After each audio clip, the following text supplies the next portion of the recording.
Bismillahirrahmanirrahim. Assalamualaikum warahmatullahi wabarakatuh. Selamat berjumpa kembali dengan Bapak pada pertemuan selanjutnya, yakni pertemuan kedua pada hari Selasa, tanggal 28 Juli 2018.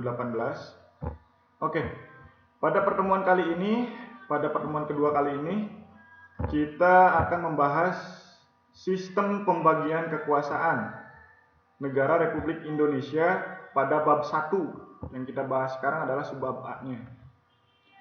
Oke, sambil mendengarkan Bapak sambil nyalain lagu biar nggak garing ya. Oke. Sebelum melanjutkan pembahasannya, alangkah lebih baiknya kita membaca hamdah basmalah bersama-sama. Bismillahirrahmanirrahim. Kita mulai.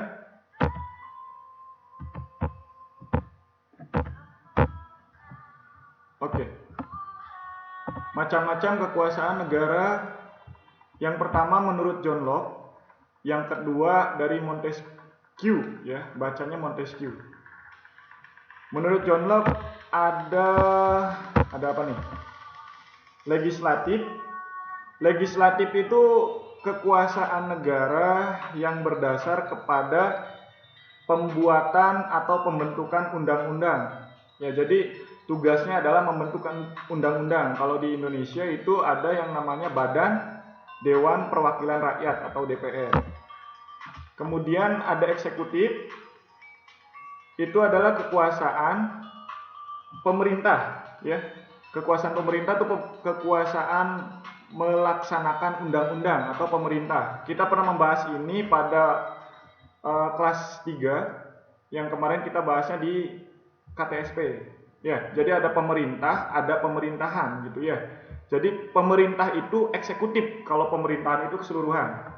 Ya, ada DPR, DPD itu pemerintahan, DPR, DPD, presiden dan jajarannya itu adalah pemerintahan. Kalau pemerintah itu khusus eksekutif saja. Kemudian federatif, ini masih menurut John Locke. Federatif itu adalah kekuasaan untuk melaksanakan hubungan luar negeri. Nah, jadi untuk melaksanakan hubungan luar negeri kayak bilateral, multilateral, yang kayak gitu ya. Jadi hubungan antara satu negara dengan negara yang lain itu adalah kekuasaan federatif. Kemudian menurut Montesquieu masih sama, yakni legislatif yang sudah dijelaskan di John Locke, yakni adalah membuat undang-undang, membentuk undang-undang, ya tugasnya. Kemudian ada eksekutif, masih sama pengertiannya dengan yang di John Locke, yakni pelaksana pemerintah, ya, pelaksana atau yang melaksanakan undang-undang. Kemudian ada yudikatif. Nah, ini berbeda dengan yang John Locke. Yudikatif itu adalah kekuasaan untuk mempertahankan undang-undang. Ya, jadi kekuasaan kehakiman kalau di kita ya. Jadi untuk mempertahankan undang-undang. Jadi di sini kan ada legislatif, ada eksekutif, ada yudikatif. Nah, yudikatif itu adalah untuk mempertahankan, menjaga si legislatif, ya, menjaga produk legislatif, yakni undang-undangnya agar tidak disewenang-wenangkan oleh eksekutif atau pemerintah. Kemudian ada kekuasaan secara horizontal, masih konsep pembagian kekuasaan. Ada kekuasaan konstitutif. Apa itu? Kekuasaan untuk mengubah dan menetapkan undang-undang. Silakan baca pada pasal 3 ayat 1. Jadi untuk menetapkan undang-undang dasar, ya. Kalau konstitutif, ya, konstitusi. Jadi undang-undang dasar keywordnya. Kemudian ada kekuasaan untuk menjalankan undang-undang. Ini eksekutif, ya. Menjalankan, kalau ini menetapkan dan mengubah undang-undang dasar, kalau yang ini untuk menjalankan undang-undang, berarti menjalankan undang-undang, ya. Kemudian ini ada di pasal 4 ayat 1.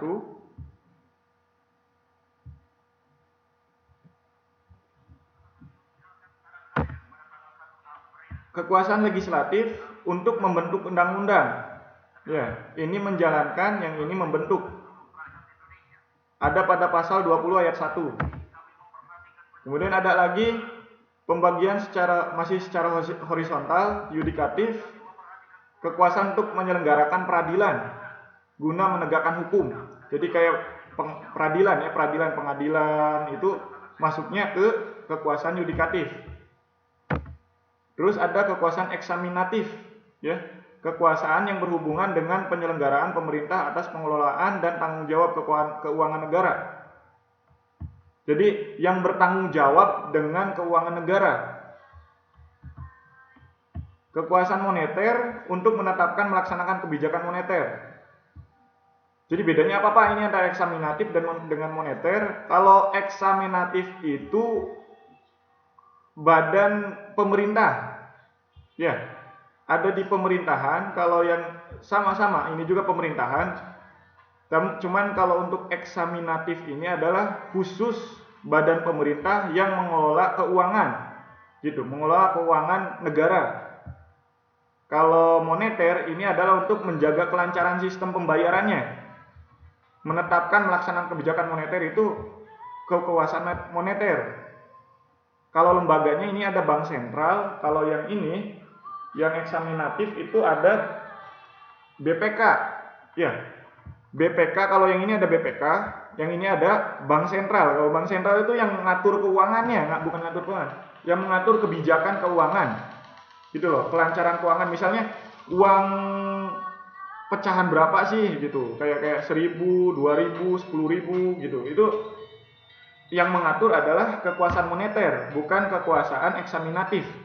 Jadi mengatur pecahan uang itu adalah moneter, bagian kekuasaan moneter. Kalau eksaminatif itu yang mengatur pengelolaan keuangannya yang ada di negara, seperti itu. Semoga dapat dipahami ya. Kalau tidak paham silakan tanyakan. Pembagian kekuasaan secara vertikal, kita pernah bahas ini di otonomi daerah KTSP ya. Jadi kekuasaan itu bertingkat ya. Kita baca dulu, pembagian kekuasaan secara vertikal merupakan pembagian kekuasaan berdasarkan tingkatannya. Kita pernah bahas ini di KTSP pasal 18 ayat 1 Undang-Undang Dasar Negara Republik Indonesia tahun 1945. Ini di pasal 18. Jadi ada tingkatannya kalau kekuasaan secara vertikal. Ada pemerintah pusat, pemerintah daerah, sampai ke bawahnya. Itu namanya pembagian kekuasaan secara vertikal. Ya ada presiden, gubernur, wali kota, bupati, sampai RT RW lah gitu ya. Itu namanya kekuasaan secara vertikal. Kemudian tugasnya, silahkan kerjakan nama lembaga negara, MPR, dasar hukumnya apa. Kalau nggak tahu silahkan lewat langsung tugas dan wewenangnya. Ya, sampai situ paham ya? Ada MPR, DPR, DPD, Presiden, MA, MK, Komisi Yudisial, BPK. Oke, sampai situ batas pengumpulannya 28 Juli 2020, maksimal jam 21 atau jam 9 malam. Terima kasih telah menyimak video pembelajaran dari Bapak. Mohon maaf jika ada salah. Kita tutup dengan membaca hamdalah. Alhamdulillahirabbil dan kafaratul majelis. Subhanakallahumma wa bihamdika asyhadu an la ilaha illa anta astaghfiruka wa atubu ilaik. Assalamualaikum warahmatullahi wabarakatuh.